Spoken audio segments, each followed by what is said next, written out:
Je veux aborder cette fois-ci le thème « Qui est Dieu ?» Donc au cours des temps, les humains se sont forgés des représentations des dieux et ils étaient tantôt menaçants, tantôt tyranniques, tantôt colériques, tantôt protecteurs et favorables aux hommes. C'était des représentations forgées par l'esprit humain face à l'inconnaissable. C'était des figures anthropomorphiques dans la mesure où ces dieux étaient semblables aux humains avec leurs passions, leurs jalousies, leurs rivalités, leurs emportements et aussi leurs désirs. Le vrai Dieu devait être radicalement autre, car ces dieux-là étaient trop semblables aux hommes, trop semblables à leurs passions. De plus, il fallait que, pour qu'ils soient une altérité au sens le plus fort du terme, qu'ils soient différents et qu'ils se disent donc lui-même, car les humains n'en auraient nulle notion s'ils prenaient leur expérience humaine commune. Il fallait qu'ils s'affirment en son altérité incomparable. Et c'est pourquoi la Bible est dite parole de Dieu, c'est-à-dire une parole qui n'est pas d'abord une parole d'humain, mais qui est une parole issue de Dieu. La première affirmation de lui-même que Dieu fait, et c'est peut-être la première dans l'histoire des humains, eh bien c'est celle qu'il énonce en faveur de Moïse. Moïse demande dans le livre de l'Exode « Quel est ton nom ?» Il est en présence d'un être mystérieux et il ne sait pas ce que c'est à proprement parler. Et il pose la question à cet être mystérieux « Quel est ton nom ?» Et lui de répondre « Je suis celui qui suis » ou « celui qui est » ou encore, selon certaines traductions, « celui qui sera ». C'est d'abord une affirmation énigmatique, un peu semblable à ce qu'on dirait à quelqu'un qui ne voudrait pas dire son nom et qui répondrait je suis celui que je suis.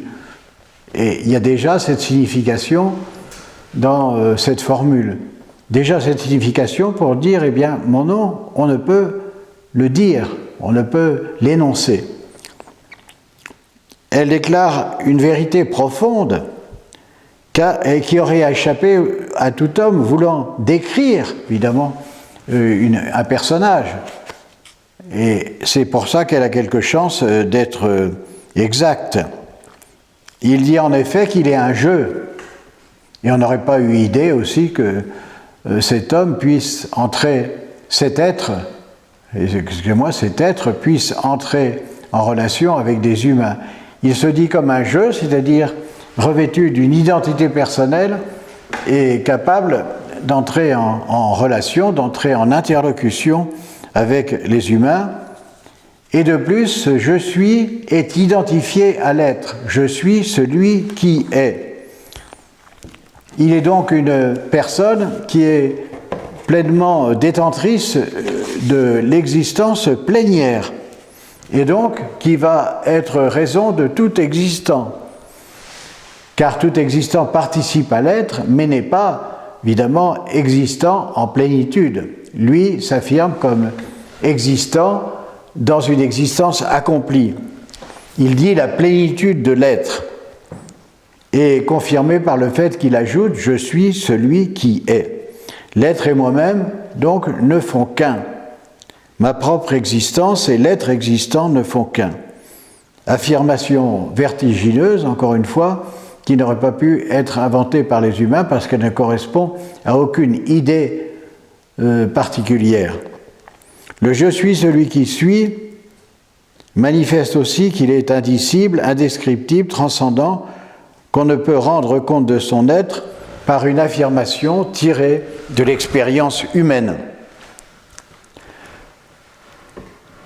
Si l'on voulait se servir d'une affirmation humaine, d'une notation humaine, d'une caractéristique humaine, d'une spécification humaine, eh bien, on serait en défaut par rapport à cet être parce qu'il serait trop caractérisé et inadéquat par conséquent. C'est ce que disent les Juifs, ce que pensent les Juifs qui disent que le nom de Dieu est ineffable. Nomen innommabile, c'est-à-dire non nommable, c'est un nom qui n'est pas prononçable. C'est ce que les théologiens de l'Orient ont appelé l'apophatisme, c'est-à-dire toute notation par rapport à Dieu doit être niée car elle est en défaut par rapport à son essence même. Il a un nom propre que l'homme ne peut énoncer ni connaître. Une troisième chose est dite aussi dans cette formule mystérieuse et pleine de signification, c'est que il est dans ce qu'il réalise. Je suis celui qui est et aussi celui qui sera, c'est-à-dire dans celui qui montrera comment il agit. Et il agit en faveur des humains. C'est un Dieu qui entre en relation avec les humains et qui agit en leur faveur.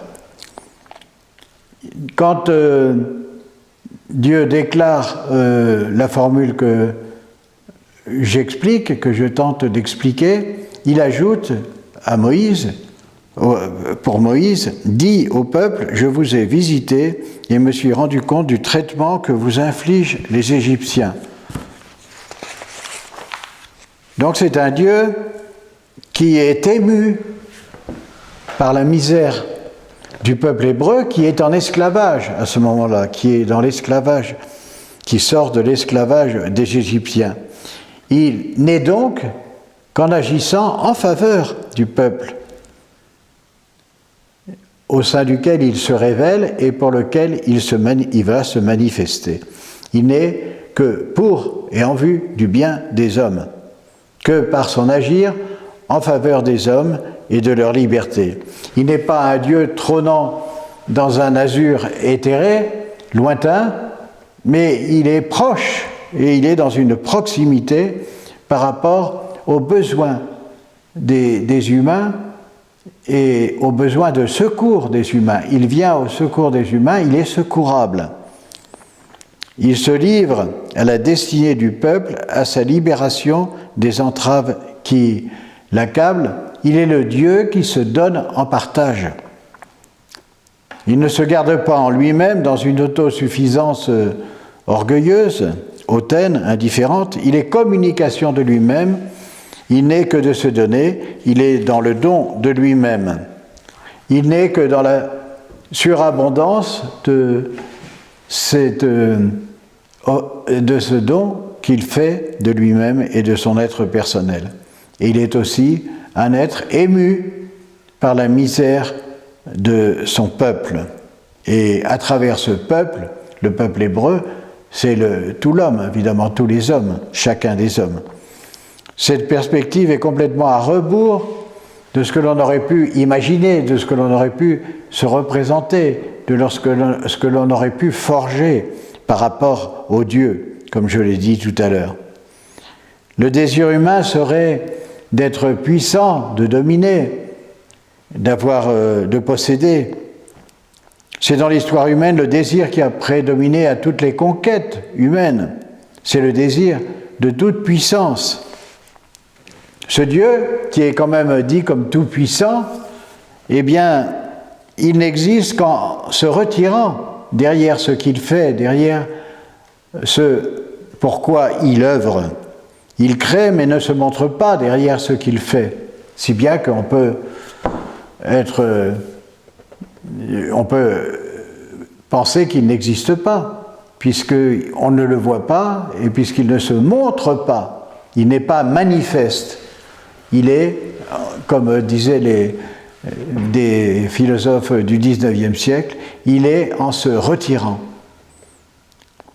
il est comme absent, si bien que beaucoup doutent de son existence et que les croyants eux-mêmes, eh bien, adhèrent évidemment à la foi en son existence, mais de façon interrogative, effectivement, parce que jamais on ne peut le cerner, il est ineffable. Pour que les humains qui le reconnaissent, il est ineffable pour que les humains aussi qui le reconnaissent, eh bien, n'aient pas une attitude servile à son égard, ne soient pas soumis servilement à son égard. Il se donne en se retirant d'une certaine manière pour que la liberté humaine puisse se manifester, puisse se réaliser. Il s'absente pour que les hommes sortent de leur esclavage, de leur soumission aveugle et stérile. Le don gratuit de lui-même appelle chacun au don libre de soi. Telle est la raison pour laquelle il se prive des moyens de puissance et de souveraineté qui sont habituels à ceux qui sont tout-puissants. Lui, il n'assortit pas son existence de moyens de prestige, de moyens prestigieux, mais il appelle chacun à être libre de sa destinée et à s'affirmer librement à partir de sa propre existence. Il représente une puissance qui ne fait qu'une avec la liberté des hommes.